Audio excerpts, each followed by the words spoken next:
정말 다사다난했던 2017년 끝자락에 우리가 이렇게 서 있게 됐습니다. 한 해를 오늘 이 말씀을 가지고 돌아보면서 한 해를 마무리하기를 바랍니다. 저는 개척을 하고 지금까지 거의 3분의 2 정도를 오늘 본문 말씀을 가지고 마지막 주를 늘 보냈습니다. 어떻게 한 해를 마무리할 것인가.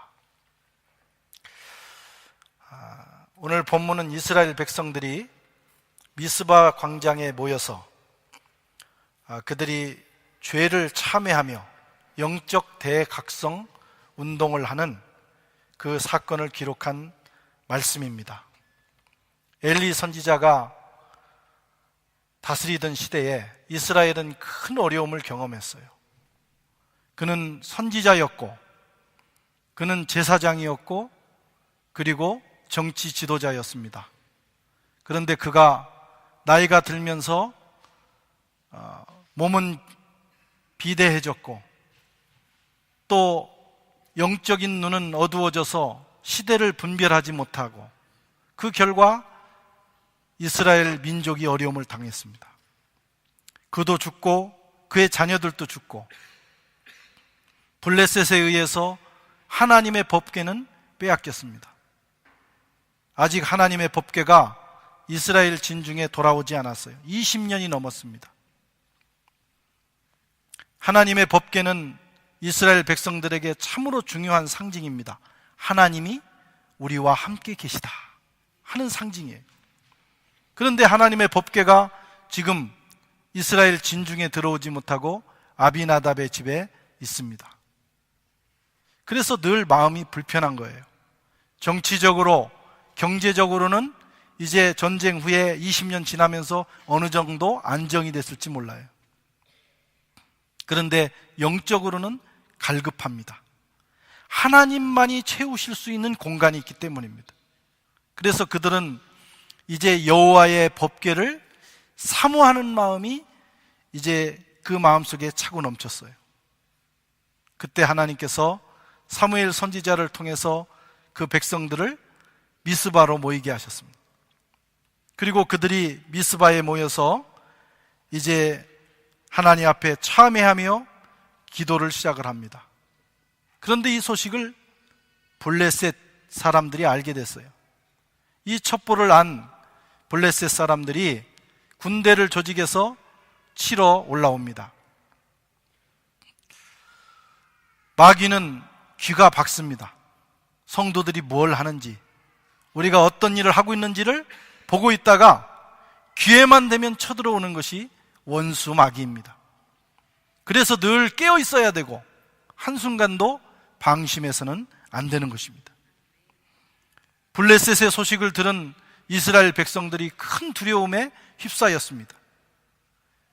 그들은 전쟁을 경험했던 세대입니다. 20년 또는 20수년 전에 그들은 블레셋과의 전쟁을 통해서 큰 어려움을 경험합니다. 전쟁은 무서운 거예요. 테러 또는 우리 이번에 제천에서 일어났던 그 화재, 끔찍한 참사였지만 이런 일들이 하루에도 수십 건, 수백 건이 일어나는 것이 전쟁입니다. 그래서 전쟁을 경험한 사람들은 전쟁을 두려워합니다. 우리나라도 마찬가지죠. 저도 전쟁 세대는 아니지만 저희 부모님들은 전쟁을 겪으셨던 분들이에요. 그래서 그들은 전쟁이 얼마나 무섭고 심각한 것인가를 알기 때문에 전쟁만은 하지 말아야 된다. 그래서 우리나라의 국시를 반공으로 정하는 거예요. 공산당과 전쟁은 우리가 피해야 된다. 그래서 모든 개인과 공동체, 국가의 가치를 반공해 뒀어요. 우리 젊은 세대는 이해하지 못합니다.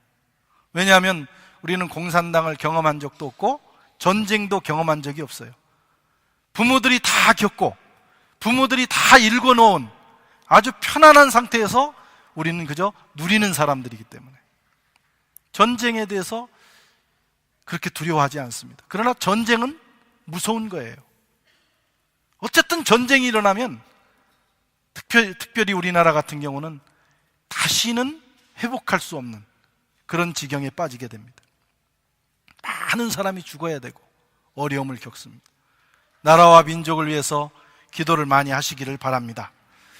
이스라엘 백성들은 지금 전쟁의 그 고통을 알고 있었기 때문에 블레셋이 쳐들어온다는 소식을 듣고 두려워할 수밖에 없었습니다. 두려울 때 어떻게 해야 합니까? 기도해야 합니다. 그들은 사무엘에게 기도를 요청합니다. 선지자여, 당신은 우리를 위하여 우리 하나님 여호와께 쉬지 말고 부르짖어 우리를 블레셋 사람의 손에서 구원하소서. 오늘 8절에 말씀하고 있어요. 기도. 여러분, 기도만이 어려움을 극복할 수 있는 길입니다.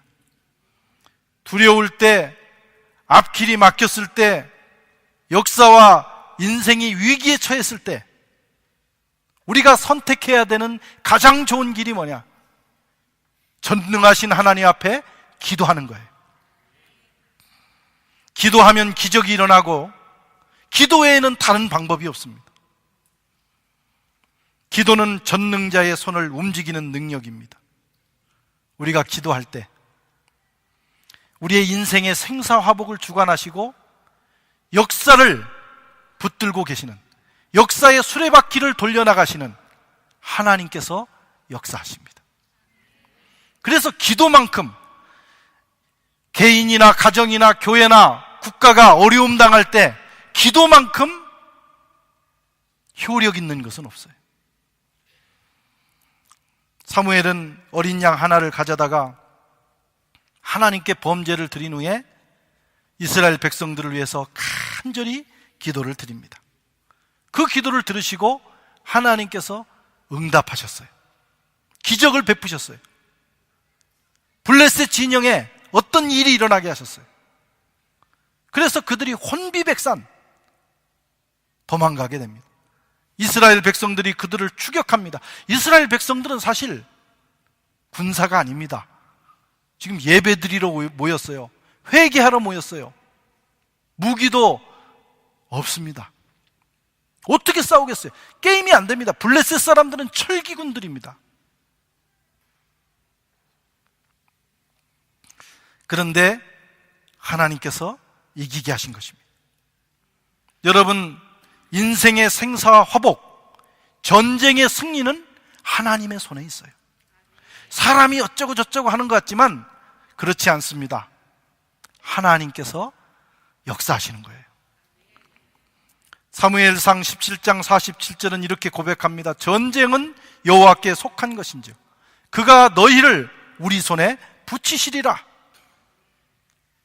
전쟁은 하나님께 속했기 때문에 하나님께서 손들어 주시는 쪽이 이기는 것입니다.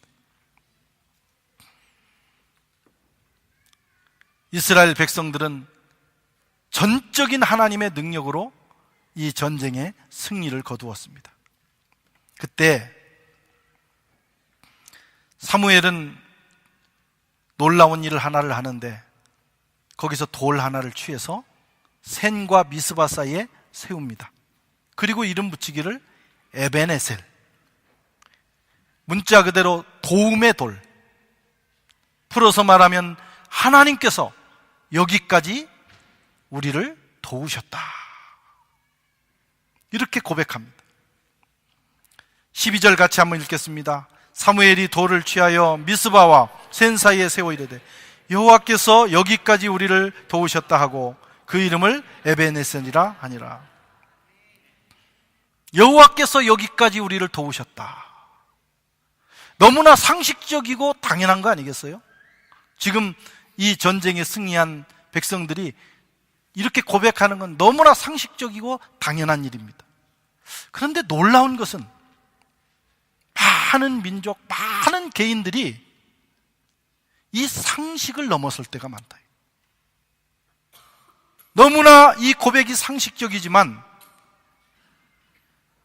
우리의 앞에서 하나님이 끌어주시고 옆에서 동행해 주시고 뒤에서 밀어주셔서 승리한 것이 사실이고 그것을 고백하는 것이 상식이지만 많은 사람들은 그 승리에 취해서, 그 축복에 취해서 그 사실을 잊을 때가 있어요. 그리고 안 믿는 분들은 뭐 당연히 그렇고, 믿는 분들조차도 이런 은혜를 입고 아유 뭐 운이 좋아서 그랬어, 금년에는 정말 재수가 좋았어, 그래도 내가 괜찮은 사람인가 봐, 이렇게 생각할 때가 많다. 에베네셀의 돌을 세우는 자가 진정으로 승리하는 자예요. 여러분, 마무리가 중요합니다. 오늘 칼럼에도 썼지만 마무리하지 않으면 아무리 좋은 상품도 값이 떨어지는 거예요. 이런 기적을 체험한 후에 마무리를 어떻게 하느냐. 2017년을 여기까지 왔는데 지금부터 오늘 12시까지 2017년을 어떻게 마무리하냐에 따라서 우리 2017년의 가치가 달라지는 거예요. 어떻게 마무리해야 합니까? 모든 것이 하나님의 은혜였습니다. 하나님께서 우리를 도와주셔서 여기까지 왔나이다. 하나님께서 홀로 영광을 받으시옵소서. 저와 여러분이 그렇게 고백할 수 있기를 축원합니다. 괜히 알면서도 쑥스럽다고 재수가 좋았어요. 크리스찬은 그 말을 하면 안 돼요. 재수가 좋다니요, 하나님의 은혜입니다. 사무엘은 그렇게 했어요. 사무엘의 위대함은 여기에 있는 거예요. 그가 전쟁을 잘해서도 아니고 탁월한 영도력이 있어서가 아닙니다. 사무엘의 정말 위대함은 하나님 앞에서 모든 일을 바르게 마무리하는 것입니다. 당연한 것을 당연하게 행하는 지도자, 영적 상식을 가진 지도자, 모든 것이 하나님의 은혜임을 알고 자기를 내세우지도 않고 어떤 특정인을 내세우지 않고 하나님께 영광을 돌리는 지도자, 그가 바로 사무엘이에요. 여러분, 영적인 사람과 육적인 사람의 경계는 여기에 있어요. 영적인 교회, 영적인 사람은 뭐 방언을 하고 환상을 보고 신비한 체험을 한다고 해서 영적인 게 아니에요. 그건 신비 체험일 뿐입니다. 영적이라고 하는 것은 하나님의 역사를 인식하고 그것을 기억하고 하나님께 온전히 영광을 돌릴 줄 아는 자가 영적인 사람이에요. 육적인 사람은 뭐냐? 자기의 명예, 성취, 욕망에 취해서 하나님을 제끼는 사람이에요. 하나님을 이용했을 뿐이에요. 기도를 통해서 이용하고 어떤 신령한 체험을 통해서 이용했어요. 그런데 영광은 자기에게 돌리는 거예요. 내 능력 때문에, 재수가 좋아서, 내가 그래도 최선을 다했기 때문에 오늘 내가 여기에 있다. 그러면 그 사람은 육적인 사람입니다. 교회도 마찬가지입니다. 영적인 교회가 있고 육적인 교회가 있어요. 영적인 교회는 늘 하나님을 인식합니다. 하나님이 지금 저와 여러분 가운데 와 계시다. 그가 우리와 동행하시고 우리 앞에서 끌어주시고 뒤에서 밀어주고 계시다. 2017년 여기까지 온 거 물론 우리 모두가 최선을 다했어요. 그러나 하나님이 은혜 주셔서 여기까지 왔다. 내가 아무리 최선을 다하고 노력한다 할지라도 하나님이 은혜를 거두시면 안 되는 것입니다. 그걸 고백하는 교회가 영적인 교회예요. 바라기는 우리 선한 교회가 그런 교회, 항상 이 상식적인 고백, 하나님이 여기까지 우리를 도우셨습니다. 우리는 아무것도 아닙니다. 그렇게 고백하는 교회가 되기를 축원합니다. 육적인 교회는 늘 우리가 잘했다, 너 훌륭하다, 나도 훌륭하다, 하나님은 없는, 그저 사람들끼리 서로 칭찬을 주고받는 것에서 머무릅니다. 어떤 개인이나 어떤 사람이 지나치게 두각을 드러내면 그래서 영광을 차지하면 육적인 교회예요. 우리 교회가 정말 좋은 교회라면 리더들이 잘 보이지 않는 교회, 있는데 없는 듯이 교회가 돌아가면, 그래서 하나님만 보이면 그게 좋은 교회가 되는 거예요. 2017년 하나님께서 우리 교회를 여기까지 인도해 주셨어요. 우리는 그렇게 고백합니다. 2018년도 그렇게 되기를 축원합니다. 우리는 주님께서 가르쳐 주신 대로 모든 일을 충성스럽게 감당하고 난 후에 이렇게 고백해야 됩니다. 우리는 무익한 종이에요. 아닙니다. 우리는 아무것도 아닙니다. 그저 하나님의 은혜로 해야 될 일을 했을 뿐입니다. 그리고 모든 자리를 주님께 내어드리면 그 교회와 그 개인이 주님이 기뻐하시는 공동체, 인생이 되는 줄로 믿습니다. 사울 왕이 있었잖아요. 그는 이스라엘 초대 왕으로 선택을 받았어요. 초대가 중요합니다. 항상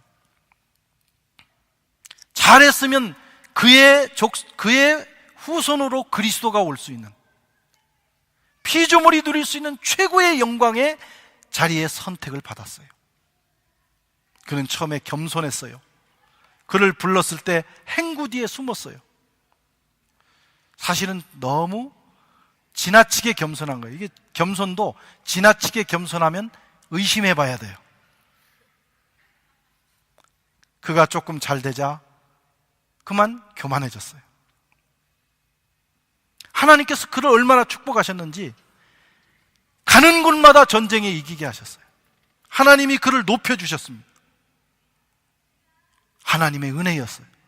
그런데 어느 날 생각을 잘못한 거예요. 자기 마음을 지키지 못한 거예요.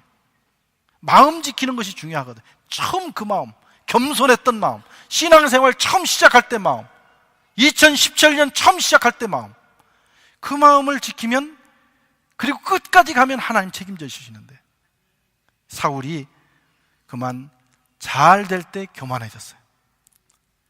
교만하면서 나타나는 게 뭐냐? 제끼기 시작하는 겁니다. 불편한 사람은 다 제껴. 사무엘을 제낍니다.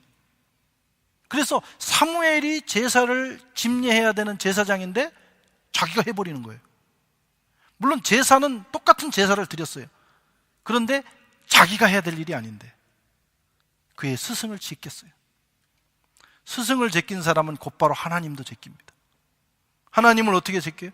이제 국가가 어느 정도 시스템이 되고 하나님 없이도 이대로 굴러갈 것 같은 상황이 되자 그는 하나님을 제끼는데, 완전히 제끼는 거 아니잖아요. 하나님 말씀을 듣는 듯 하는데 몇 %만 듣는 거예요. 그게 하나님을 제끼는 거예요. 그래서 하나님께서 아말렉과의 전쟁에 승리하게 하시면서 아말렉 관계된 자들은 다 멸하라 그랬는데, 멸하기는 멸하는데 몇 %는 그렇지 않았습니다. 그리고 어떻게 합니까? 변명합니다. 사실은 이 건강한 이 짐승들을 하나님께 예배드리기 위해서 내가 이렇게 했습니다. 하나님께서 말씀하시기를, 하나님께서는 제사보다 순종을 더 좋아하시느니라. 하나님을 내 마음에서 지우고 나면 순종이 안 돼요. 그 다음에 또 어떤 일이 일어나냐면 자꾸 토를 달아요. 하나님 무슨 말씀하시면 네 알겠습니다 하고 순도 높은 100% 순종을 해야 되는데 자꾸 마음에 계산이 돌아가고 자기 생각이 돌아가고 토를 달기 시작하면 내 마음에서 하나님이 밀려나는 거예요. 그렇게 되자 사울은 패가망신했습니다. 물론 당장 그런 일이 일어난 건 아니에요. 40년을 집권합니다. 그런데 영원히 계속될 수 있는 그의 왕가가 그에 대해서 끝났어요. 자식도 죽었습니다.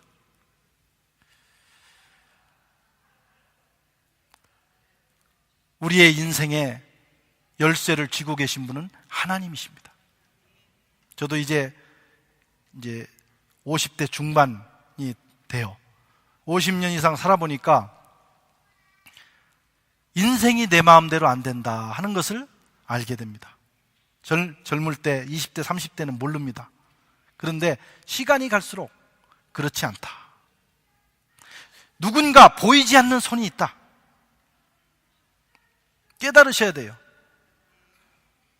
이렇게 과거를 돌아보면 저희 친구들 중에 학교 다닐 때부터 탁월한 친구들도 있었어요. 야, 쟤는 정말 돼도 뭐가 될 것이다. 그런데 나중에 보면 아무것도 안 된 사람도 있고, 야, 쟤가 도대체 앞으로 사람 구실할까? 그런데 어느 날 보니까 얘가 얘를 밑에 두고 쓰기도 합니다. 인생이 참 희한한 거예요. 우리 생각대로 계산대로 되지 않습니다. 하나님의 뜻대로 됩니다. 예. 하나님께서 우리에게 은혜 주시면 우리가 부족해도 잘 되는 역사가 있고, 아무리 내가 탁월하고 아무리 노력을 해도 하나님의 은혜가 떠나면 무너지게 돼 있어요. 사울은 그런 인생을 살았어요. 다윗도 부족한 사람이었어요. 어쩌면 사울보다 더 많은 죄를 짓고 연약한 것이 더 많았어요. 그러나 그는 하나님의 은혜를 입습니다. 빨리 하나님 앞에 돌이키고 하나님을 의지하고 늘 하나님께 묻고 토를 달지 않아요. 다윗은 토를 달지 않아요. 그냥 하나님 명령이 떨어지면 탁 굴복을 합니다. 하나님께서 다윗에게 은혜를 주시자 그 혈통에서 그리스도가 오시고 영원한 왕가가 되는 축복을 얻게 됐습니다.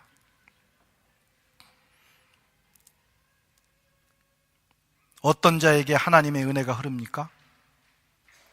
마무리를 잘하는 자예요. 하나님께서 여기까지 우리를 도우셨습니다. 모든 영광은 하나님께 돌립니다. 그렇게 마무리할 수 있는 자, 우리의 가정과 교회와 인생의 한복판에 에벤네셀의 도를 세우는 자, 그 사람이 마무리를 잘하는 자고, 여러분, 에벤네셀의 도를 세우는 사람은 하나님의 은혜가 끊이지 않고 흘러들어옵니다. 바라기는 한 해를 마무리하면서 사무엘처럼 저와 여러분들이, 우리 교회가 에벤네셀의 도를 세우고 모든 영광을 하나님께 돌릴 수 있기를 주의 이름으로 축원합니다.